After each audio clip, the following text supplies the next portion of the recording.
¿Por qué los demonios pidieron a Jesús los cerdos? El primer enfrentamiento entre Jesús y Satanás resultó en la victoria de Jesús sobre las tentaciones, como se narra en Mateo 4, versículos 1 a 11.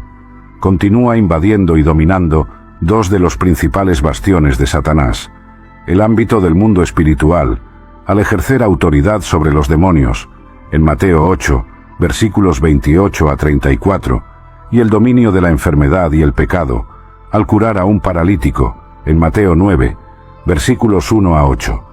Después de que la tormenta se calmara milagrosamente, Jesús y sus discípulos continúan su viaje por el mar de Galilea. El siguiente incidente se centra exclusivamente en Jesús, sin mencionar a los discípulos, como en Mateo 8, versículos 28 a 34.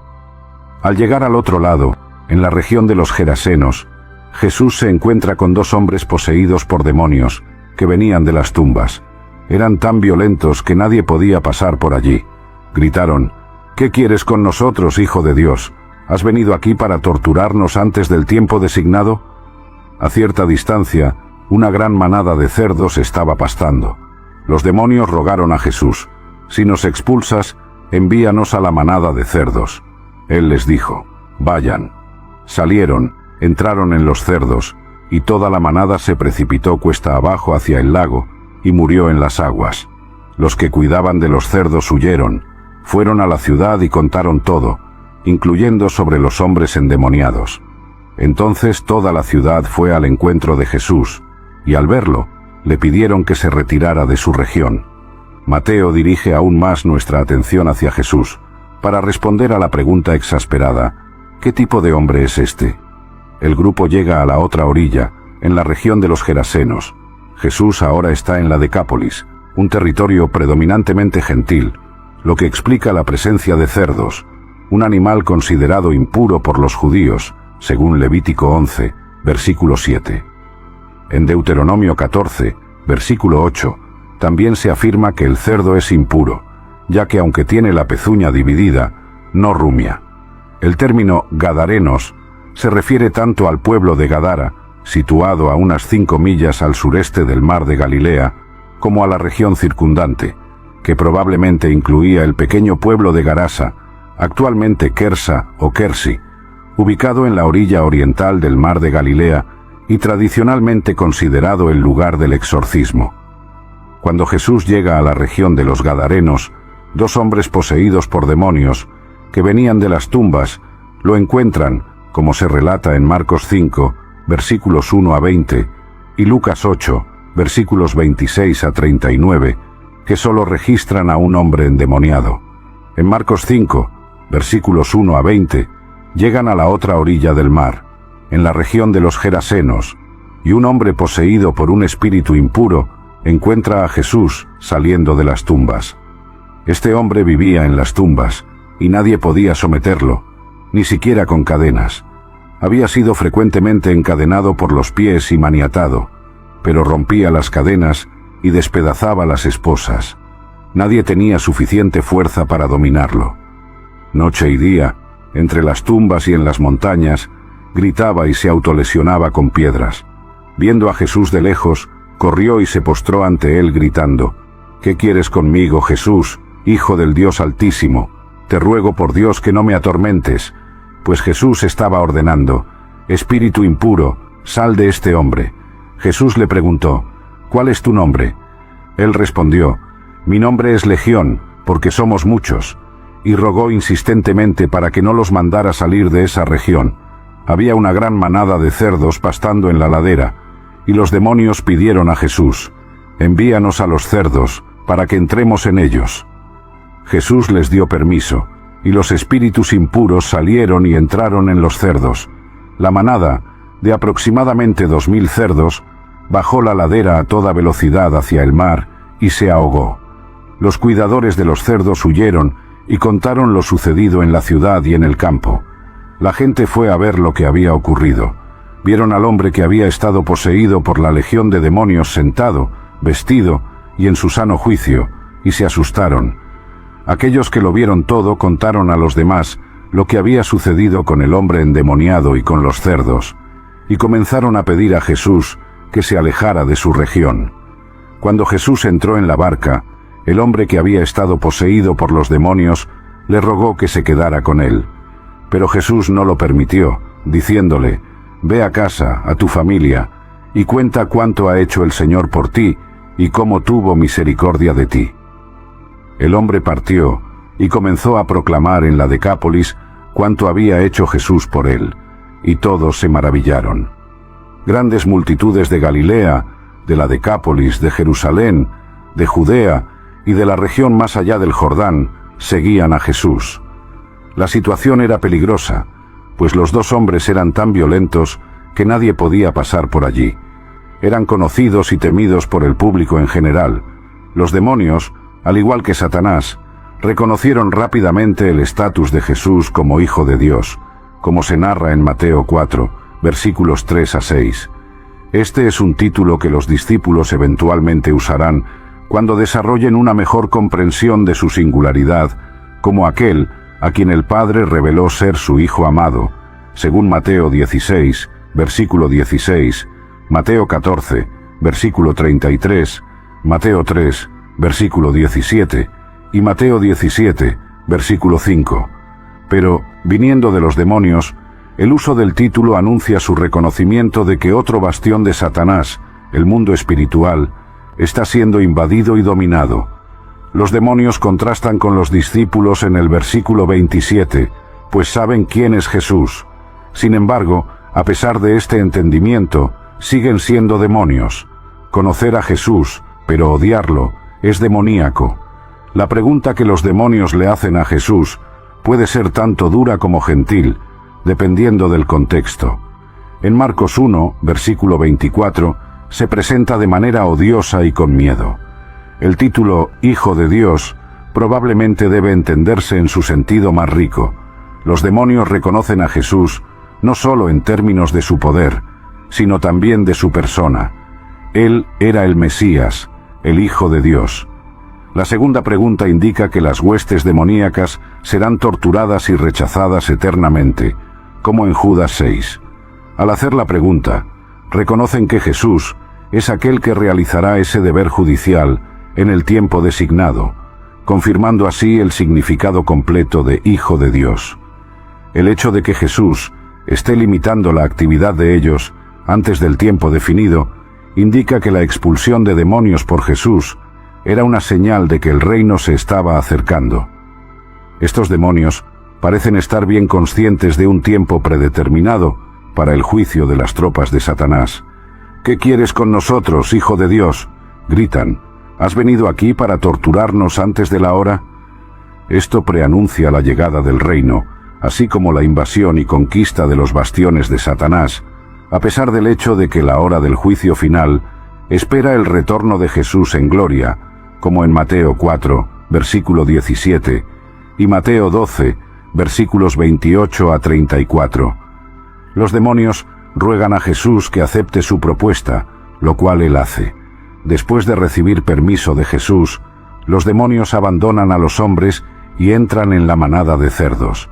Cuando los demonios entraron en la manada, los cerdos enloquecieron y se arrojaron de un acantilado al mar de Galilea.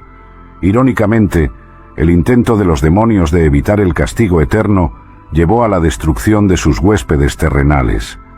Jesús no tenía razón para no aceptar su propuesta, ya que esto servía a sus objetivos.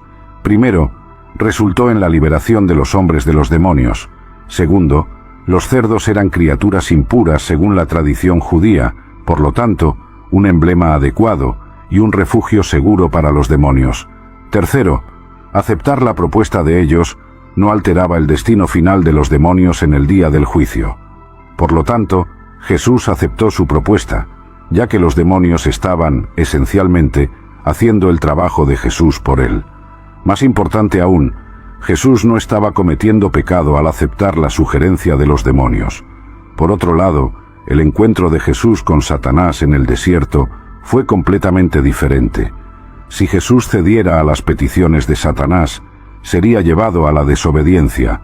Como resultado, Jesús reprendió a Satanás con las Escrituras y se negó a ceder a las demandas de Satanás.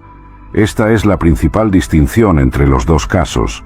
La petición de los demonios en Mateo 8 no llevó a Jesús a pecar, mientras que las demandas de Satanás sobre Jesús estaban diseñadas para llevarlo al pecado. Los demonios ruegan ser enviados a una manada de cerdos cercana, lo cual no sería una idea desagradable para los judíos, que consideraban cerdos y demonios de la misma orden. Jesús advirtió a sus discípulos para no lanzar perlas a los cerdos, como en Mateo 7, versículo 6. Según Pedro, los falsos maestros son personas que volverán a su naturaleza pagana, como en 2 Pedro 2, versículo 22. Sin embargo, como la orilla este del mar de Galilea es una zona gentil, esta no era una manada salvaje, sino cerdos siendo criados para el mercado. Sus propietarios quedarían devastados si perdieran esa enorme manada, que Marcos estima en alrededor de 2000, en Marcos 5, versículo 13. El pedido de los demonios para entrar en los cerdos tiene un propósito adicionalmente mortal. Los demonios son conocidos por infligir daño y agonía a la creación de Dios, y hacen todo lo posible para alimentar la hostilidad contra Jesús y su invasión del bastión de Satanás, como en Mateo 17, versículos 14 a 20. La destrucción de los cerdos lleva a los gentiles de la región a pedir a Jesús que se retire, como en Mateo 8, versículo 34. Esta respuesta es un triste comentario sobre la perversión de sus valores, pues se esperaría que se alegraran con una victoria sobre los demonios de Satanás. Pero, como afirma un comentarista, a lo largo de los siglos, el mundo ha rechazado a Jesús porque prefiere los cerdos. Jesús no destruye los demonios. En lugar de eso, permite que el mal siga su curso en este mundo hasta el día en que todo será corregido. El desenlace del exorcismo no es mencionado en Mateo, pero Marcos y Lucas observan que el hombre geraseno endemoniado imploró para unirse a Jesús.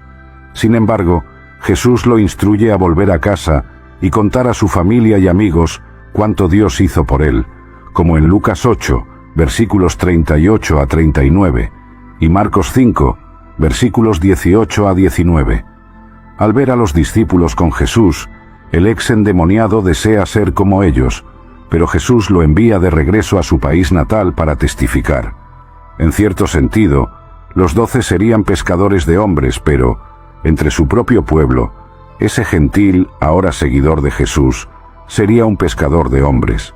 Sin embargo, a la luz de los versículos 33 y 34, la pérdida de la manada se convierte en un medio para exponer los verdaderos valores de las personas de la zona. Prefieren porcos a personas y cerdos al Salvador, como en Mateo 8, versículo 34.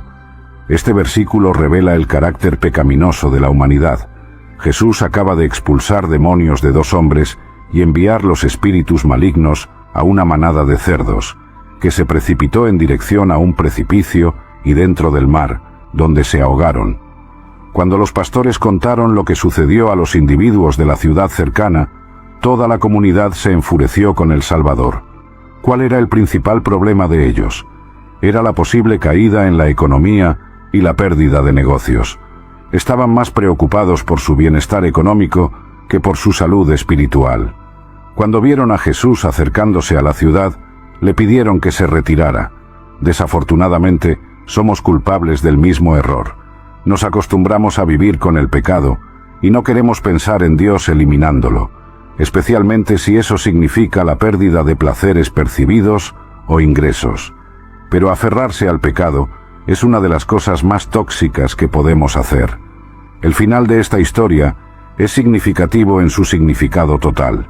Muestra una vez más que el ministerio de Jesús no se restringe a los judíos, sino que prefigura la misión a los gentiles. También muestra que la oposición a Jesús no es exclusivamente judía.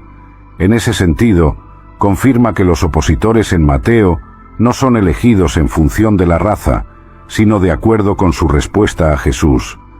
La reflexión sobre nuestra propensión al pecado y la resistencia a permitir que Dios lo remueva, especialmente cuando implica la pérdida de placeres o ingresos, está profundamente fundamentada en las Escrituras. La Biblia a menudo aborda el conflicto entre los deseos terrenales y la obediencia a Dios. En Mateo 6, versículos 19 a 24, Jesús habla sobre la imposibilidad de servir a dos señores, enfatizando que no podemos servir tanto a Dios como a las riquezas. Esta enseñanza resalta la idea de que la lealtad al pecado y la búsqueda de ganancias materiales pueden alejarnos de Dios. La historia de los Gadarenos, donde los lugareños prefieren su economía basada en cerdos a Jesús, ilustra un patrón recurrente en las Escrituras, donde las personas a menudo eligen intereses mundanos en detrimento de lo que es espiritualmente correcto. En Romanos 12, versículos 1 y 2, Pablo exhorta a los cristianos a no conformarse con el patrón de este mundo, sino a ser transformados mediante la renovación de sus mentes para que puedan discernir la voluntad de Dios. Esto sugiere que la resistencia al pecado y la transformación espiritual son fundamentales para la fe cristiana. El ministerio de Jesús, que se extiende a los gentiles, es un tema central en el Nuevo Testamento. Efesios 2, versículos 11 a 18, discute cómo Cristo eliminó la barrera entre judíos y gentiles, creando en sí mismo un nuevo pueblo. Esta inclusión de los gentiles en la promesa de salvación refleja la universalidad del amor y la misericordia de Dios. Esto refuerza la idea de que la oposición a Jesús y su mensaje no se basa en etnia o origen cultural, sino en la disposición del corazón para responder a él. La narrativa en Mateo también destaca que la oposición a Jesús trasciende barreras raciales y culturales. En los Hechos de los Apóstoles vemos que el Evangelio se extiende más allá de las fronteras judías, llegando a diversas culturas y pueblos. En Hechos 10, por ejemplo, Pedro tiene una visión que le lleva a comprender que el Evangelio es para todos, no solo para los judíos. Esto demuestra que el mensaje de Jesús es inclusivo, llamando a todas las personas, independientemente de su origen, a arrepentirse y volver a Dios. Por lo tanto, el episodio de los Gadarenos y las lecciones posteriores destacan un principio clave del cristianismo. La salvación y la verdad de Dios están abiertas a todos, y el verdadero obstáculo es la reticencia humana a abandonar el pecado y seguir a Cristo. Esta verdad desafía a los seguidores de Cristo a examinar sus propias vidas, prioridades y lealtades, alineándolas con las enseñanzas y el ejemplo de Jesús. En conclusión, nuestra pregunta del día es: ¿cuándo sentiste la presencia de Dios por primera vez?